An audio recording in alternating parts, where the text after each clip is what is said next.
Hey, good afternoon, everyone. Welcome to our webinar. Today, we're going to be discussing the 2024 cyber threat landscape.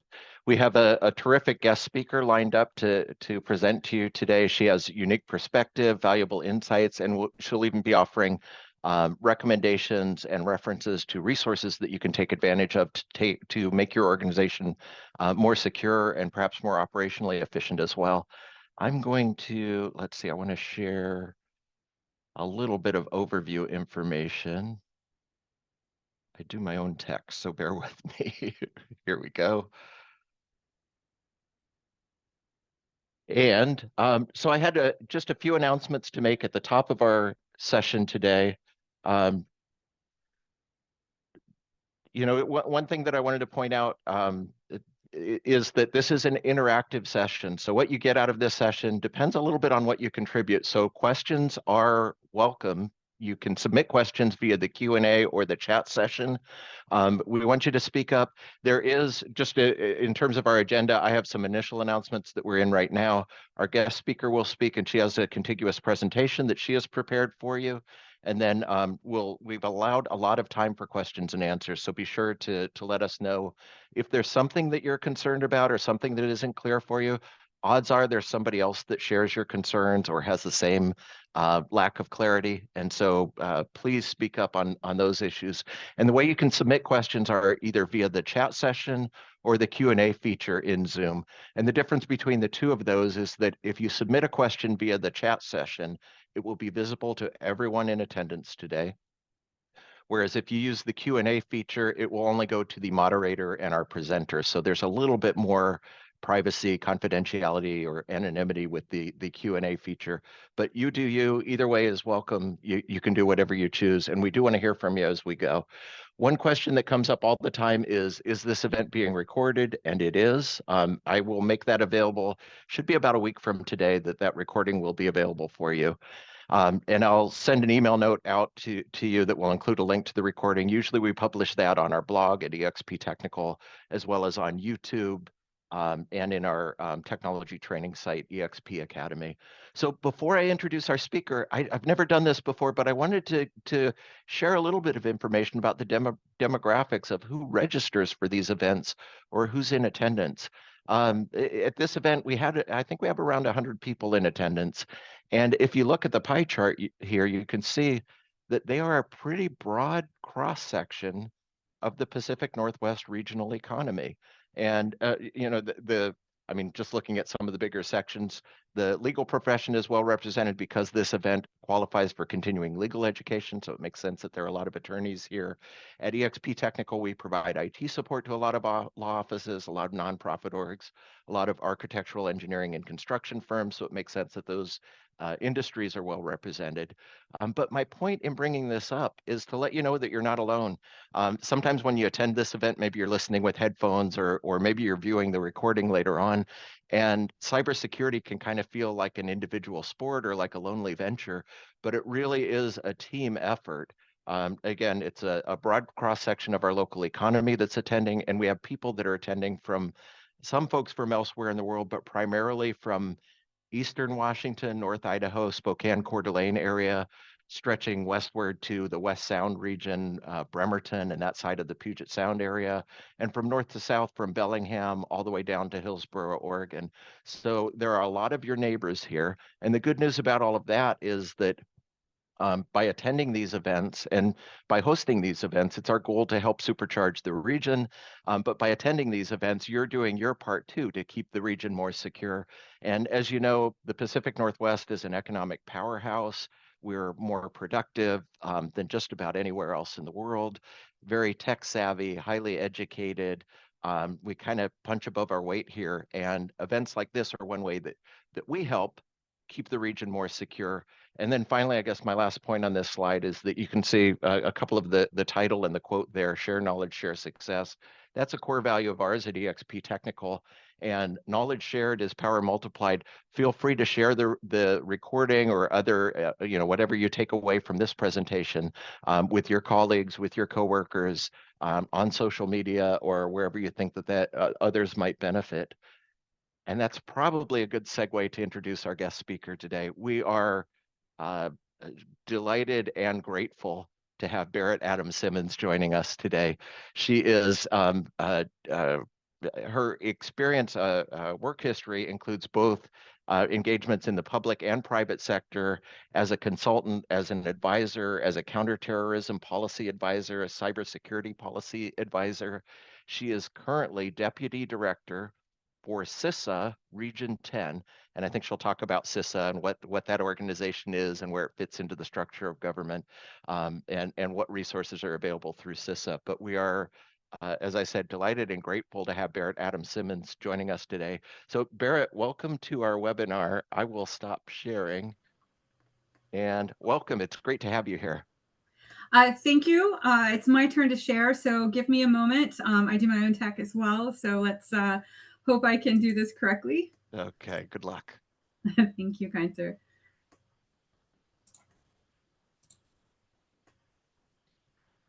I see your desktop now.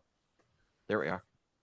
All right, so thank you for the confirmation. Hi, as introduced, my name is Barrett Adams-Simmons. I am the Deputy Regional Director for CISA, not CISA, none of these other ways of saying it, but CISA. And the fun part, we have to practice cybersecurity and infrastructure security agency. So if you try saying that real fast when you're in front of a bunch of people, it's certainly entertaining. But the focus is, of course, we are responsible for the security and resilience of our nation's most critical infrastructure. So the way I'm going to kind of go through this, we're not the FBI, we're not law enforcement, we're not intel. So it's not going to be very heavy on the cyber threat, but more on what CISA is, what we're looking at as a threat, how this impacts your organization, and then some of the resources and best practices in order to address that.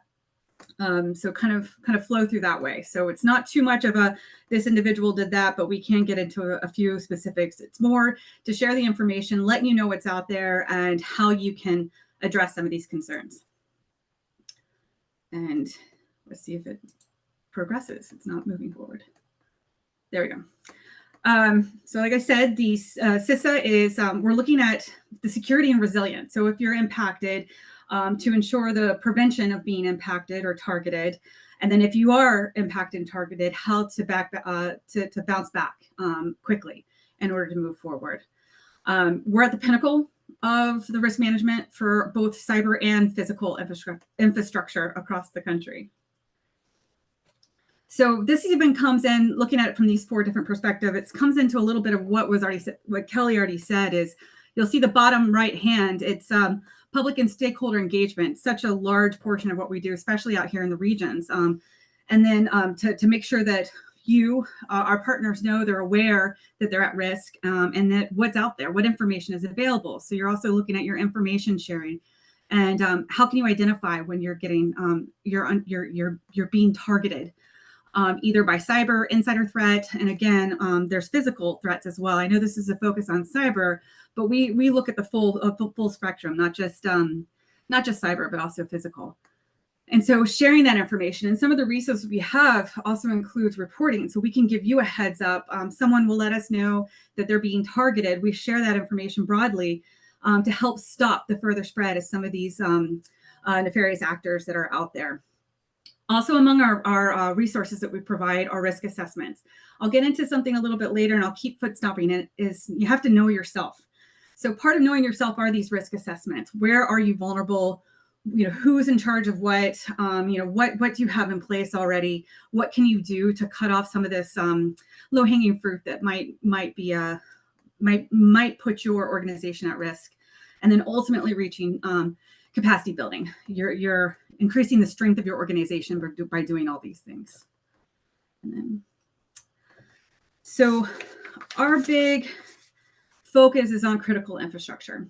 This is a nice big kind of honeycomb picture of the 16 sectors. And sadly, I actually can rattle off all 16 by heart, but to get a little bit more focused in it, that's a lot. That's huge. That's every single critical asset across our nation that we need to be responsible for looking at.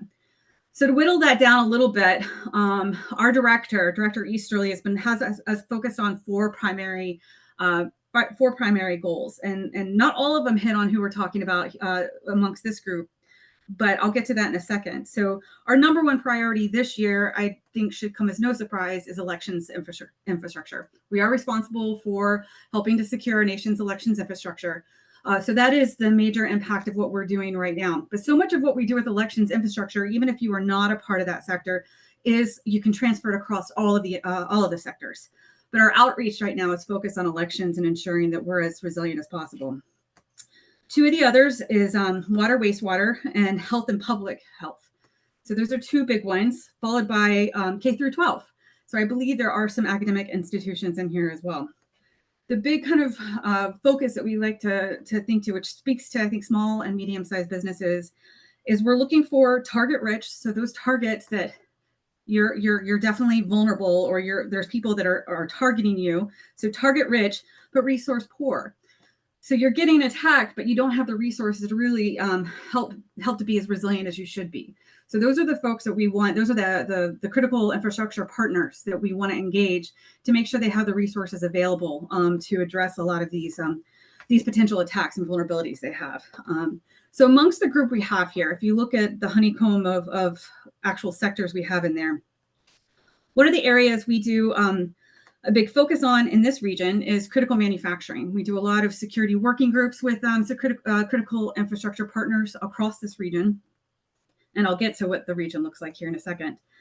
Also commercial facilities, and that may not mean anything to you right now, but what commercial facilities includes some of those soft target crowded places to include theaters and sports stadiums, and where there's a large collection of people and it puts us at risk. So that is included within commercial facilities, and I believe there's some folks here on the call for that. And we do a lot of work with the communication sector as well, looking at 5G, its impact on our partners, kind of that cross-sector interdependency. You know, I can butt in here to confirm that there are folks in attendance that are from theaters, museums, other places where people gather in large numbers. And right there.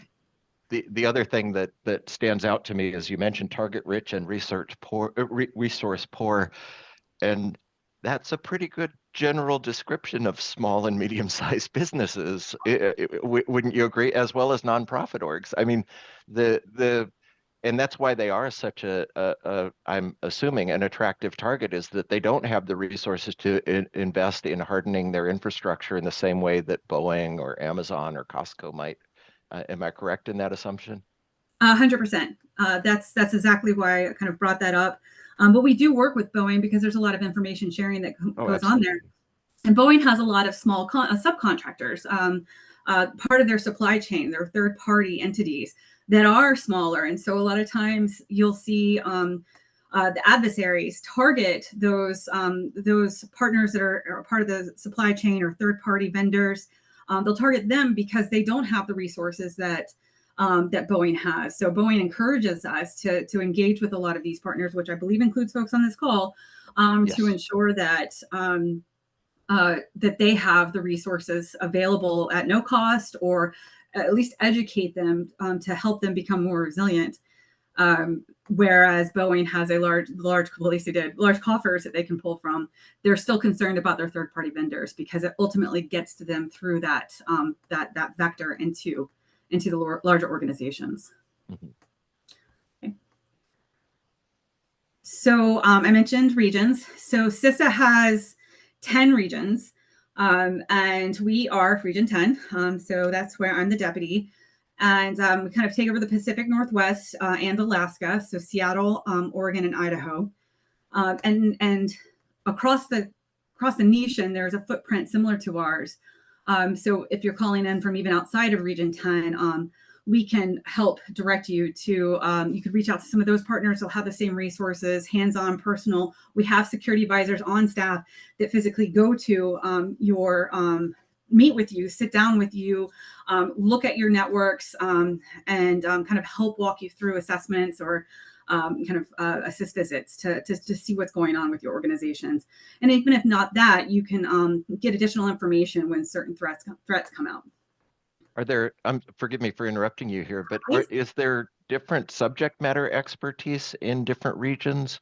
Because, you know, for example, in the Pacific Northwest, we have aerospace manufacturing, we have a lot of tech businesses, whereas in the Midwest and the East, Chicago and New York, there might be a lot of financial services. Do different regions boast or support different areas of expertise, or is it pretty broad across each?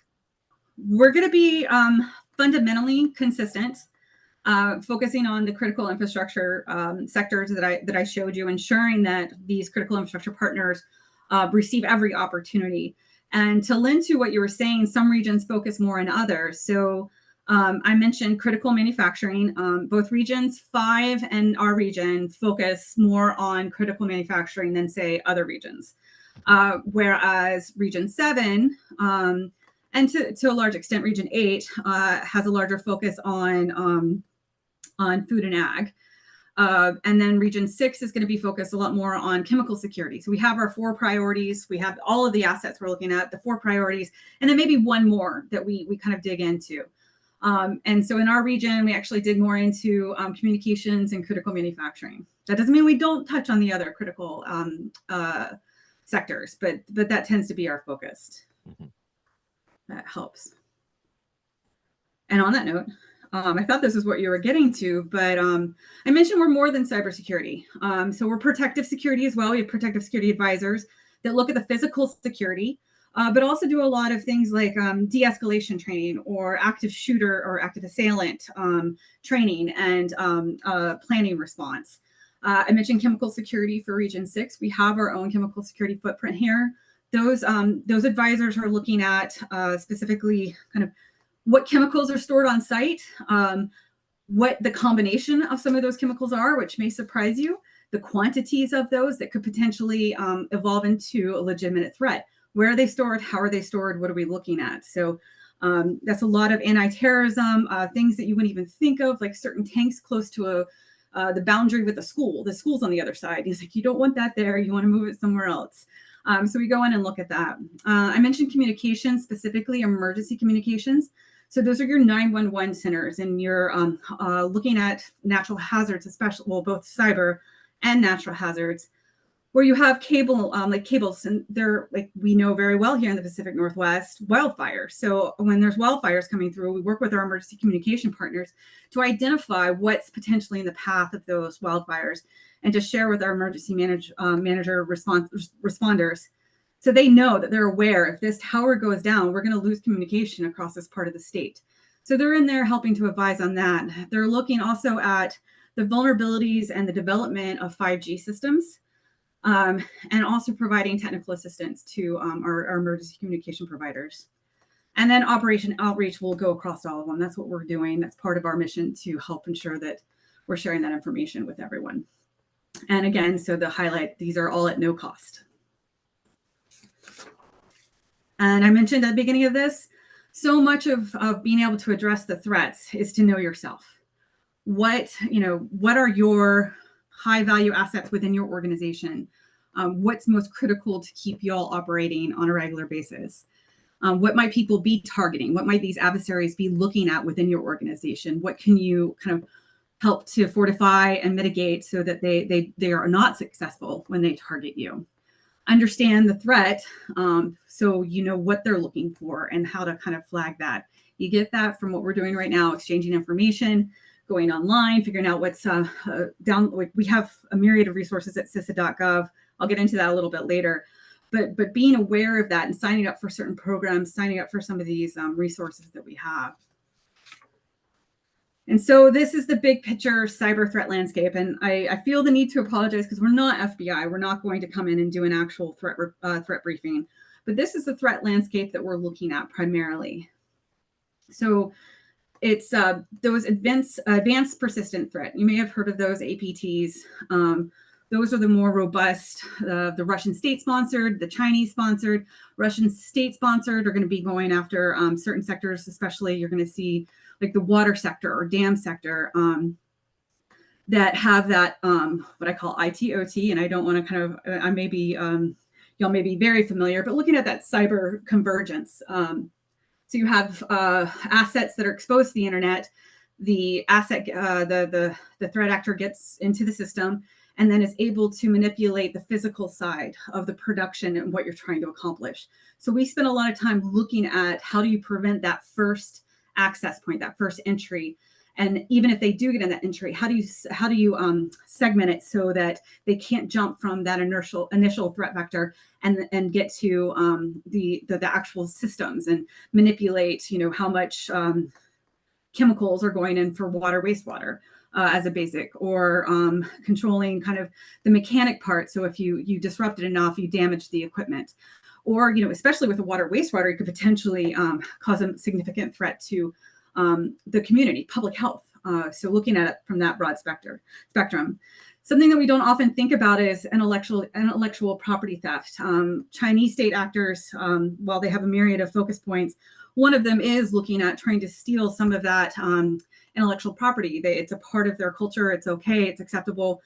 So they're actively doing that, actively pinging critical asset owners, forward-leaning thought to try and get a leg up and get some advantages. And while some of you may see some of these APT threats, you're going to see a lot more of your cyber criminals that are looking for financial gain. They're looking for easy access, so they can either get your not intellectual property, your personal identifiable information. So get that information to exploit that, sell it on the dark web, and then what we're probably most at risk for is ransomware attacks. Shut you down and force you to pay. And repay and kind of lock everything out. So we help our partners with, if you're hit with, and I'll get to that in the next one, we do a lot of work with our partners on ransomware. How do you prevent it? And when you get hit, how do you respond? What's the best way? We do that in coordination with law enforcement, with the FBI. And in some cases, there's some other like state and locals are also involved with that. But we're there not to do the law enforcement investigation side. We're there to help the IT department, those leaders, look at their systems and figure out the best way to get back online, what happened, how to prevent it from happening again. So that's where we get to the bottom line. The greatest risk for the folks on this line are most likely going to be ransomware. And even not ransomware, the way that these nefarious actors get into your system for ransomware is the same way they would get in to manipulate other systems or kind of get into your system, into your networks to cause other problems.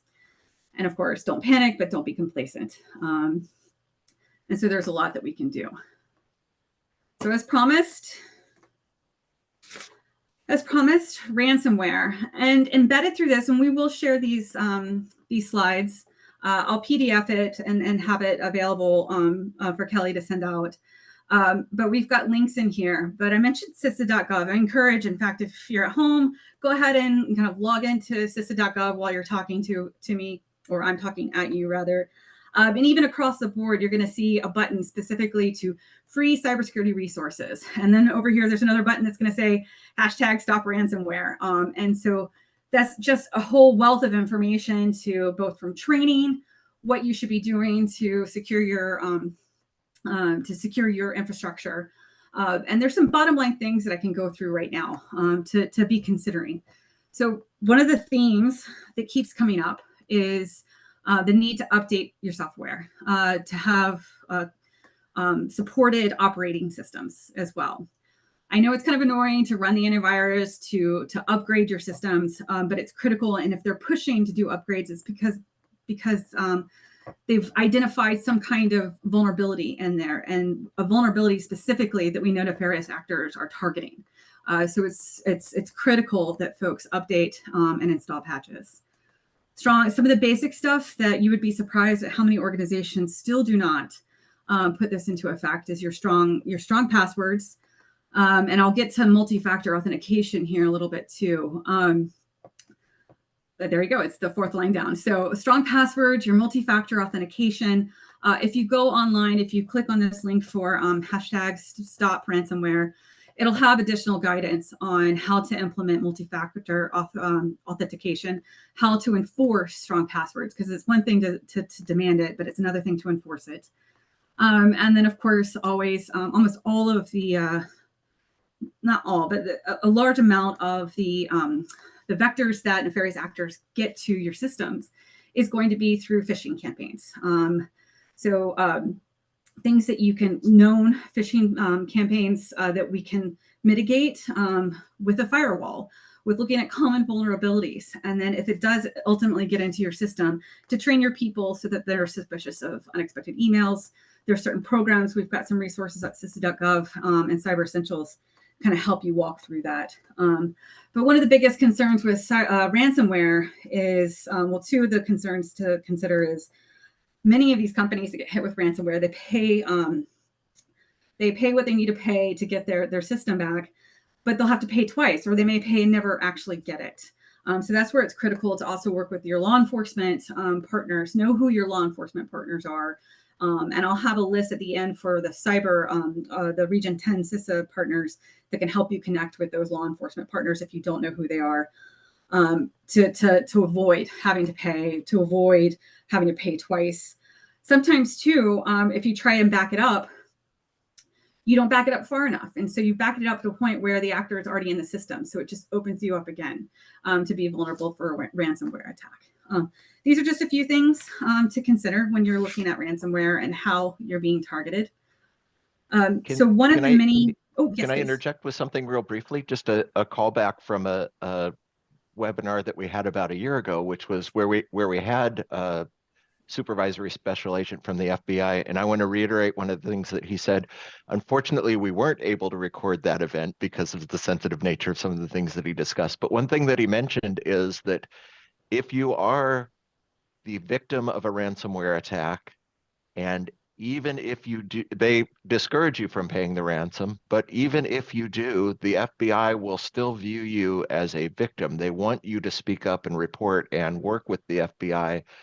Don't feel like you need to, oh, I've done something against what their overarching guidance is, and so I can't enlist the FBI to assist me in this, or I can't rely on them.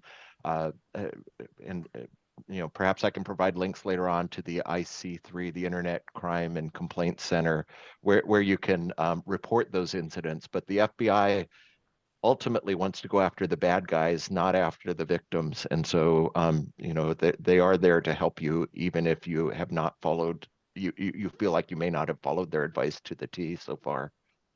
Sorry to sidetrack, but no, just wanted to that's call back exactly to in that. line. It's know who they are before the incident happens as well. Because the last thing you want to do when is try and figure out how to get a hold of these people. You want to know how to do that in the case of an event. And one thing to consider too with anyone who is interconnected computer or device to the internet, you're at risk for ransomware. So that's everyone. Everyone's essentially at risk with this if you're connected to the internet. And in some ways, OT, I kind of mentioned a little bit of that, like that's going to be with your manufacturing folks. Some of those operational technology, they think they're not connected, but they actually are. And that's another vector in which actors are able to get into. So I actually have some numbers here just kind of for some situational awareness. So medical centers, in 1 year alone, over 500 medical centers were impacted. Educational systems, so I know we have some K through 12. Nearly 1,700 educational institutions were impacted in 1 year. And then, there was one estimate within the past year, over $4 billion across the United States were paid in ransomwares. Oh my gosh. And the cost for ransomware in the United States was nearly 20 billion. So that's a big cash cow for a lot of these adversaries. Indeed. And, I'll interject too, and just briefly at a high level, that your last point there is that backups can be an effective remedy against ransomware, and it's critically important that you have an air gap between your production environment and your backups, because the first thing the ransomware wants to do is infect your backup mechanism. And then finally, best practices suggest that you monitor those backups and do test restores frequently as well. Maybe I'm sorry, I might be speaking to your next slide. No, mine's much more high level. I appreciate it. I would prefer you say it. Okay, well, I'll shut up and let you continue. I apologize. No, please keep interrupting. It wakes people up. So it's not just my droning on. So we're back to kind of foot stomping and knowing yourself. One of the resources that we provide is what we call Sci-Hi. So your Sci-Hi or cyber hygiene. So we have a very robust cyber hygiene program that we've able to, with the multiple partners are signed up for. And we've been able to make some of these observations that you're going to see below, what we see when we run the CyHi scans on these partners, that these are the primary things that come up. And I could get into more detail on this and some of the best practices response. If not now, happy to go back, or happy to provide some documentation if people want to kind of dig into this a little bit more. But after our CyHi scan, some of the things that we come up with is your vulnerability or susceptibility to phishing. So that's what I've said a couple of times now, is that initial access point with phishing. And so the best part for that is training, and as well as the cyber hygiene to see where that susceptibility is. User account permissions, this is some of those basic, make sure that you don't have, take admin rights off of like the general system. Make sure that you're putting in, I think, so I don't, that is, it's following those best practices. You have strong patching methodology, things along those lines, which brings us to patching. Because the patching management, where this is important from the CIHI perspective, is we see where people have not properly managed. And if we see it, the adversaries see it. So we are able to kind of point out, it's like, you need to run this patch. It's been vulnerable for X number of days. And often when we work with partners, we've found out that they were able to access because they weren't properly patching their systems and keeping everything up to date. In addition to kind of some of these patches, we see that the adversaries are targeting some of these unsupported operating systems and applications. So that's things that have expired, they're not supported, they're not going to be updated automatically. So you have to upgrade these for reasons that we've already talked to. And I'm going to interject again. I can't resist this one.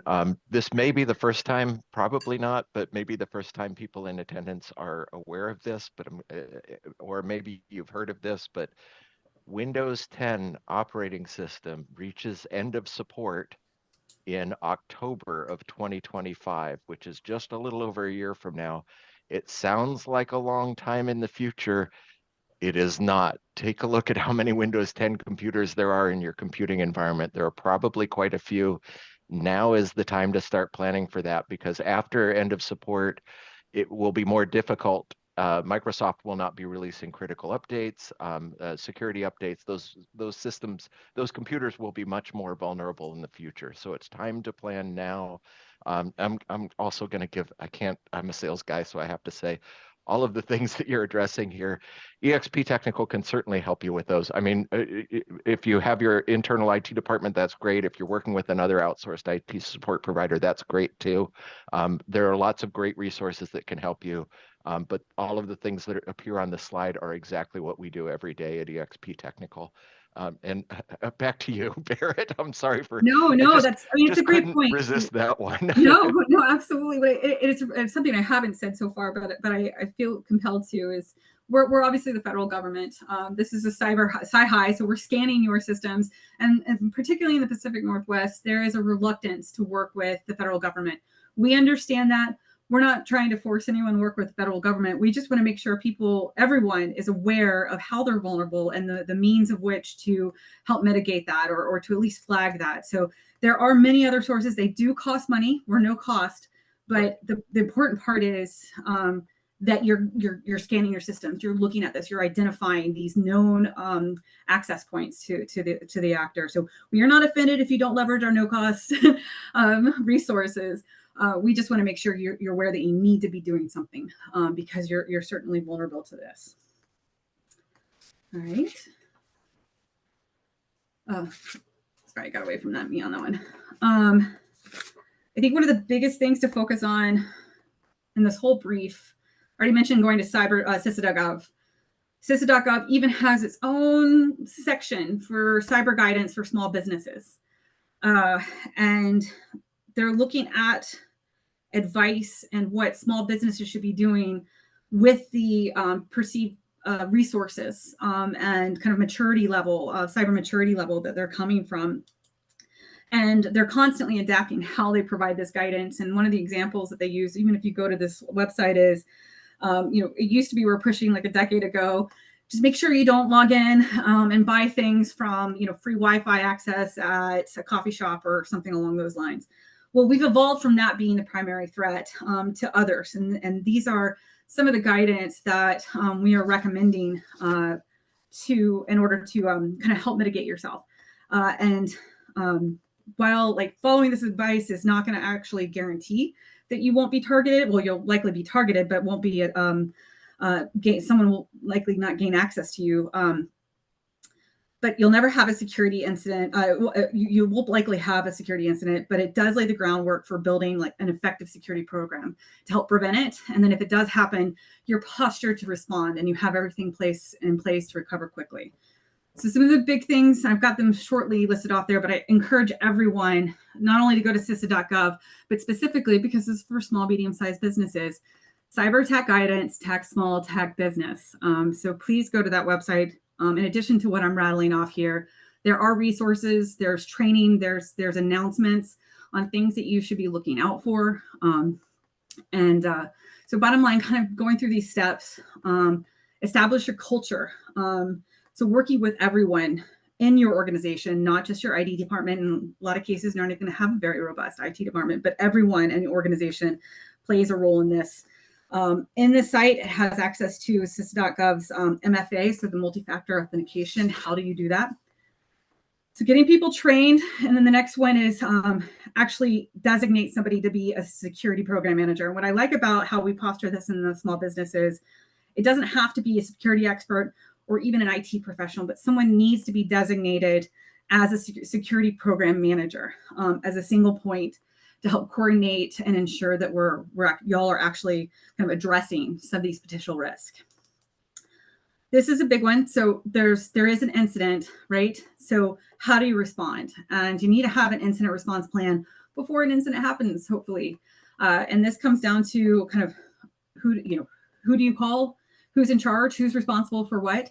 Are the backups in place? How far back do you have to go into the backups? Have you practiced actually using your backups? Things like that. So you need that incident response plan. And then the next one is to participate in tabletop exercises that test that to make sure you're doing it the right way. Or that you even know what to do. So the first time you're doing it is not in the middle of an incident. And some of the resources that we have on CISA.gov is we have tabletop exercise in a box. So we have something that you can download to help build your own tabletop exercise. We do in the regions support developing tabletop exercises. In fact, we're down in Oregon right now supporting a state and local, as well as a health and human services, health and public health, healthcare and public health sector asset. So 2 tabletops that we're supporting, but we can't support everyone. So we do need to focus on those priorities. But for those who are smaller or are not part of one of these critical assets, you're still at risk at the collective. We do have the resources for you to do it yourself, to learn how to do it and to kind of walk through it. And then, of course, support your IT leaders. So please take a moment to go look at that. That's everything for y'all, for your small businesses. And then kind of what we were talking about is not only seeing how people are accessing it, but we track the known exploited vulnerabilities. So we have a resource that you can look at for all the current common vulnerabilities.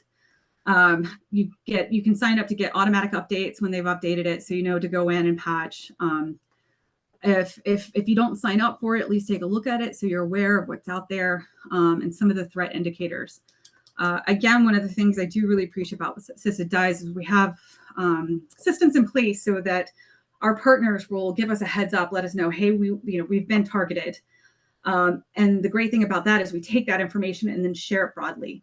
And we've seen the ability to stop some of these adversaries from spreading because folks are signed up for these automatic updates or they're signed up for these notifications as they come up to make people aware of when things are coming. And then public and private sector partnerships, what we're doing right now, we kind of touched on that at the beginning. So I don't want to get too into that. And for people frantically writing down URLs, we will include follow-up. Yes. We'll include these presentation materials and links in follow-up information, so you'll have access to them as well. And actually, that just came up. The question came, can we have copies of the webinar and the presentation slides? 100%. Indeed, you will. 100%. And if you can't even find it, just think CISA.gov, and then you can get all of these from CISA.gov. I'm just pointing out the ones for small businesses. It's tailored to folks like you. You can still get all the other information, but at least that's kind of pointing out. So what's fun, not necessarily fun, but some of the things that we've learned with the information that we're tracking, this is more about statistics, kind of looking at it from kind of give you a reality check. So in our scanning and what we've been able to track, we have noticed, so I'm gonna have to read through this. It takes a second to kind of let it digest. For known vulnerabilities there, and this one's focused on critical manufacturing. I know there's some folks in there. So 27 total instances of 9 vulnerabilities that were known to be exploited by threat actors on 11 different critical manufacturing entities. So 27 different times we knew about these vulnerabilities, and we knew, and now we know that the threat actors are actually targeting that. So one of the things when we do the CIHI is identifying risky services, any exposure to some of these risky services. So here you have the 44.4% of scanned entities were exposed to risky services, and that lists off some of those services that you may not realize are risky. We have more information on this online, but just that varying degree, like nearly 50% of folks we scanned were exposed to those risky services. And then again, we've already touched on this, but unsupported operating systems. So manufacturing, water, wastewater, things like that, and critical manufacturing partners that we've been able to scan, over 26% were running on unsupported Windows operating systems. You'll see that a lot in your industrial control systems, especially the older ones. And so it's a long-term, how do you upgrade those systems over time to take into consideration? And one of the things I don't have listed here, but financial services sector, so kind of shows that, everyone's a target here. For financial services entities that signed up for CIHI, reduce their active vulnerabilities by an average of over 11% within the first 3 months they were on CIHI scanning. So with that alone, I encourage you to sign up for CIHI. You don't need a person to come out. It's online. It's on CISA.gov. That is a great program to go with. Moving on. So exercise, and train. I mentioned tabletop in a box. That's very useful. Some of you will have access to VTE. That's the Federal Virtual Training Environment, which has a myriad of programs and training sessions on it. Some of these are available to the public. It's not just limited to state and locals and federal employees. But even without that, please take advantage of some of the tabletop exercises. And remember, when you're doing a tabletop, you're exercising that incident response plan that you have in place, right? So you test plan with your exercise. And if it's something that you're interested in doing in your organization, please reach out to us. We may not be able to support it, but we can definitely help you get on track and provide some advice and guidance on how you're going, on how you're moving forward. Another thing, we said, know yourself. There is this great program called the Cybersecurity Evaluation Tool, or CSET. That is an assessment. That is an assessment you can download from CISA.gov and conduct on yourself. These are similar to the same assessments if you have a cybersecurity advisor come out to your entity and sit down with everyone on your team that has a role to play and kind of walk through it and takes 8 hours. Well, this is something you can do on your own. You can test yourself and kind of identify some of those vulnerabilities without having to have someone come out, and you can kind of identify some of those areas. So the CSET tool is another excellent resource for folks that can't afford to have somebody come out and conduct an assessment. It's a way to do it yourself. I only have this up here because, like I mentioned earlier, there is a lot of reluctance to, in the Pacific Northwest, to work with the federal government, but also working with these partners in these entities. We want to make sure that a lot of this sensitive information that we're identifying is protected. One of the ways we do that is from the Protected Critical Infrastructure Information Program. So if you do an assessment, if you do work with us, we do have the ability to protect it under PCII. So it's just something to keep in mind. I don't want to spend too much time on this, but it's available. It's there if there is concern. Oh, wait. One more thing that I meant to say earlier. So I'll just use this slide to say it. So we have a lot of lawyers that are here for training. And for everybody else on the call, oftentimes when there is an incident and you're in the thralls of it, the lawyers, 9 times out of 10, are going to be the first ones involved in that incident management response. So it's important that that organizations understand the role that their team of lawyers has, as well as for the lawyers to understand the difference between the law enforcement entities, the resources that we can provide and guidance that we can provide, and that we're there to help, not to judge or to hold any organization accountable. But that's something we have to work on in that collaboration, working with these partners. A lot of times they don't want us to come in and help, and that's fine. It's all voluntary. Just want to make sure that you have the information available and you have some of those best practices in place and you've read about them before the incident. It's the best that we can do on that note. That's a great point. And if you don't mind me adding, this is a callback to the most recent webinar that we hosted. It was just a month ago, and it featured Michael Sechrist from TechRug, which is the Technology Risk Underwriting Group. In addition to your attorneys, also your cyber insurance carrier will need to be involved right away. So again, these are all things that you should map out in an incident response plan and do tabletop exercises so that so you have your playbook, so that if that unfortunate event happens, you know who you need to call right away. So it's going to include your insurance company, attorneys, if you work with an outsourced IT support provider, those folks, or certainly your internal IT resources as well. But just for folks that are interested, that webinar is available. You can view that on our blog or on YouTube as well. And it should be, I don't know if it's there yet, but should be at EXP Academy sometime soon as well. But I didn't mean to interrupt you, but again, but great point. Attorneys, insurance providers, outsourced IT support, internal IT resources, and executives and the stakeholders internally in your organization, and CISA or the FBI. No, that's very useful. Thank you. And you kind of got to what I was trying to suggest with the folks that we do have on the line. So only 2 slides left.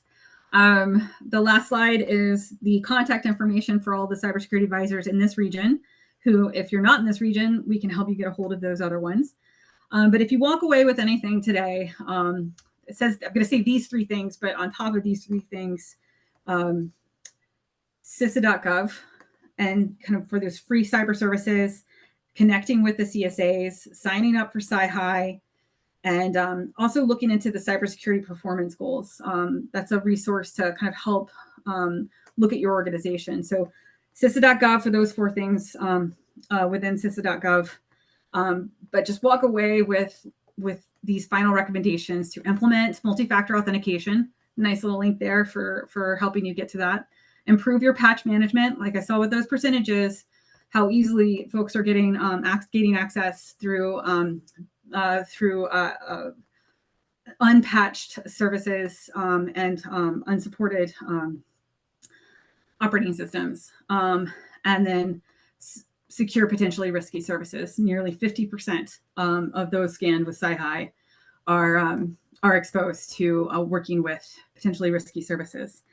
So CISA.gov, look for your free cyber services, connect with the CSAs. The next slide is going to have all the CSAs in this region there. Sign up for your CIHI and take a look at the cybersecurity performance goals. With that, I will go to a list of everyone. Chris Callahan is located here in the Seattle area. He is the chief. So locally here in the Washington State area, you have Ron Waters and Alex Salazar. And I believe there's some folks, well, Dan Brown's listed there, but Dan Brown is because I believe this is stretched across the region. Dan Brown is over on the eastern side of Washington State. And then we have Josh Stemp, who's over in Idaho, who they often share cross-border between eastern Washington and Idaho. And then you've got down in Oregon, you've got Leslie and Chris Ross. Chris Ross is actually our law enforcement cybersecurity advisor. So he is embedded. He's actually sitting with the FBI and the FBI Integration Center. So it's not just FBI, but it's other law enforcement entities in the greater Oregon area, greater Portland area in Oregon. And that brings us to Alaska. I'm not sure we have anyone from Alaska, but up in Alaska, we have 2 cybersecurity advisors, Mark Bernick, who used to be the CIO for the state of Washington, and Troy Laughlin, who is a very motivated cyber advisor up in that area with a lot of technical skills. So with that, I leave you and standing by for questions. Yes, thank you so much. So I'll jump in. We do have a few questions that have come in while you were speaking, and the first one I'm going to go through might open a huge can of worms, and our time is somewhat limited, but I'll just read it word for word. We're implementing best practices and company policies around the use of AI tools like ChatGPT or Microsoft Copilot. Do you have any guidance that you could share when it comes to best practices to use these new technologies safely and responsibly? I do. I do not have it in front of me. I was just looking around. I'm like, oh, I left that in the other room. So yes, we do. And thank you for asking that. I've got about 3 slides and some additional resources for AI. I wasn't sure how in depth this group was going to be. So what I'll do is I'll fold the AI resources that we have into the final slide deck, and before sending it to Kelly for him to send out to everyone, if that works for you. But also CISA.gov, there's its own folder for AI if you don't want to wait for me to do that. Sure. Yeah, I'll append the presentation information with that information. And just generally, it sounds like this question speaks to some of the big concerns, right? Which might be perhaps accidental leakage of data through either internally, where somebody gets access to information within your organization that they shouldn't have access to. So user access controls are especially critical when you're using tools like Microsoft Copilot. But then also, when AI is training on your questions and your data, there's a potential, especially if you're using the free versions of ChatGPT and other AI tools, for that data to leak out into the world or become part of the universe of training materials, correct? There's potential, and a lot of times, kind of what I want to revert back to, and this is an area that I am not as fresh on, which is why I'd rather have references before I speak, but oftentimes it's the standard best practices. Some of the positions that we take on AI is also an evolving technology. So we look at it from a different perspective than just regional and the security advisor's perspective. So I'm afraid I'm not going to speak as smartly to that. And I'd rather just provide the resources in the briefing, if that's okay. Right. And so I want to touch on a word that you used there, evolve and evolving. And earlier you said evolved. And one of the things that I noticed, and I hope this becomes clear in this conversation, but when I go to CISA.gov and I look for resources for small and medium-sized businesses and nonprofit orgs, one of the first sentences, I'm misquoting it because I don't have it in front of me, but it relates to much of what you may have learned or much of what you believe to be true about threat actors and about cybersecurity is no longer true. For example, like you mentioned the case of we used to be, and these are still valid concerns, but about unsecured wireless networks and maybe somebody shoulder surfing in a Starbucks. That's one example that comes to mind. But can you speak to that at all, Barrett, about how there may be some misconceptions that are persistent based on what we thought about cybersecurity 30 years ago? Maybe even, oh, go ahead. I was just the adversaries are constantly adapting. And the best we can do is provide some of those best practices. And so where it comes into, whereas we don't perceive the using, free Wi-Fi, if you have VPNs in place, if you have firewalls in place, that's not as much as it's not smart cyber hygiene, but that is no longer the concern, the primary concern, where the primary concern is these threat actors that are specifically targeting known vulnerabilities and kind of like your unpatched systems or your unsupported operating systems. They are evolving. They're getting smarter. I know when I came out to the region over 7 years ago, we didn't even really. I was pushing ransomware. Ransomware was like, this is going to be our biggest threat, and they're like, oh no, it's not a problem. It's only for those big organizations. Well, everyone's looking for money now. So these small organizations that don't have strong cyber hygiene are the ransomware targets. We talked about Boeing earlier. Boeing gets hit all the time, but they have the infrastructure in place. They have the firewalls up to prevent these actors, and they're constantly watching those known vulnerability ways into their system. So they're stopping it before they even get into the system, which is why they're supportive of bringing in a collective of some of these smaller manufacturing firms, smaller companies, because they'll go after those. They'll go after those smaller organizations, get into the system, and then cross over. And with ransomware, there is one incident where we saw, of all things, a computerized clock that wasn't patched that an adversary accessed and got into a system from a part of the company or the organization that that didn't get as much attention. It wasn't one of its primary high valued assets, so they weren't paying attention. But they weren't segmented. Their entire infrastructure was flat. So as soon as someone came in on that network, it went across the board, impacted over 20,000 desktops that were shut down. Oh my gosh! Wow. So it's that is the primary concern with smaller organization, is being the target, right, with low resources. So right. Does So that address your question? Yes, yeah, and actually raises another one, but yeah. So the point there is that you need to be cognizant of all of these peripheral devices, printers, other things that access the internet that might not be, if you don't put some thought to it, might not be on your normal patch schedule, and may have known vulnerabilities that you need to stay on top of.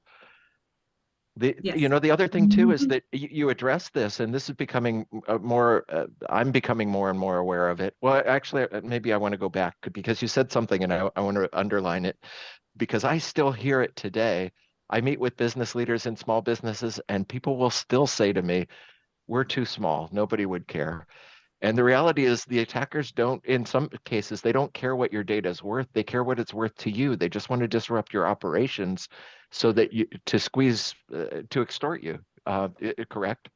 Correct. And it's not just extort you for ransomware. It's the information that you hold on your people.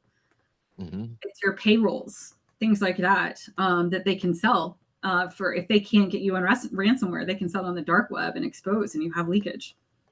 Exactly. And the other thing that you mentioned in one of your first slides, but this was what I was going to say a minute ago, that's becoming more and more hitting my awareness more and more, and that is that we have this persistent stereotype of a hacker.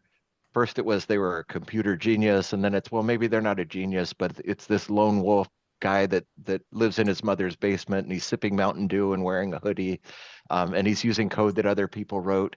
And maybe those were true, and certainly those people still exist. But now the adversaries are organized crime organizations that are well funded, that have org charts, that have their internal AP and accounts receivable departments, or that have very sophisticated organizations with tons of resources behind them, or they may be nation states that are engaging in attacks on our infrastructure or on our private sector. Well, you kind of ended that like it was a question, but I think it was more of a statement. Yes, well said. It is. While the guy in his basement with a hoodie may still be a threat in some aspects, we are, like it was kind of alluded to in the, we're seeing this threat evolve, and how we're seeing it evolve is through these ransomware teams. But also one of the things that you see where that guy in the basement can become a major concern is the technology for developing the ransomware itself, the bombs, the S-bombs, and the other kind of coding. I'm not saying this well, my apologies, but you first have your very coordinated, your very highly funded cyber criminals that develop these ransomware strands. And there's so many different kinds, and the law enforcement entities are constantly trying to find ways to counteract them and break them down. But once that gets out there, once somebody posts it or you can buy it on the dark web, then the guy in the basement can use it to go and impact the school if they wanted to, or do other things with these really strong ransomware attacks on folks. And those will continually evolve as well. So you'll see kind of an ebb and flow of, not ebb and flow, but you'll see the major cyber threat actors. And then after a while, you'll see some of the smaller ones come in using that software that they had developed. Yeah, and you know, this may be the subject for our next discussion with you, but then these efforts are supercharged by AI automation as well in the future, and they're becoming that way now. We're nearing the end of our time. I'm going to offer a brief summary, and I'll give you the last word too, Barrett. But if I'm hearing right, some of the recommendations that you're offering are things like uh, I think you referred to antivirus at EXP. We might even suggest endpoint detection and response, or EDR or MDR, managed detection and response, next generation antivirus. But that was one of your recommendations, a big firm recommendation for multi-factor authentication everywhere. Patch management, be sure that you're not running unpatched infrastructure or running on outdated, unsupported operating systems. Training, you've given reference to a lot of training resources within CISA, and also I will say EXP Technical offers a lot of free training as well at EXP Academy. With that, we're near the end of our time here. Barrett, do you have any final comments or any other things in summary that you'd like to add to that? No, nothing to add except for maybe hopefully this is not the last time you think about CISA, that kind of walk away to have a continued conversation, continued engagement moving forward. All right. Well, thank you so much for joining us. I've found this, you've made it really fun and entertaining. And even though it's a difficult topic, I've learned a few things. I hope people in attendance have as well. And we'll make the recording and the presentation materials available, should be about a week, but be on the lookout for email from me. I'm speaking to our attendees via Zoom, and that should be in your inbox within about a week. And once again, Barrett, thank you so much for joining us today. Thank you for having me. All right. Thank you, everyone.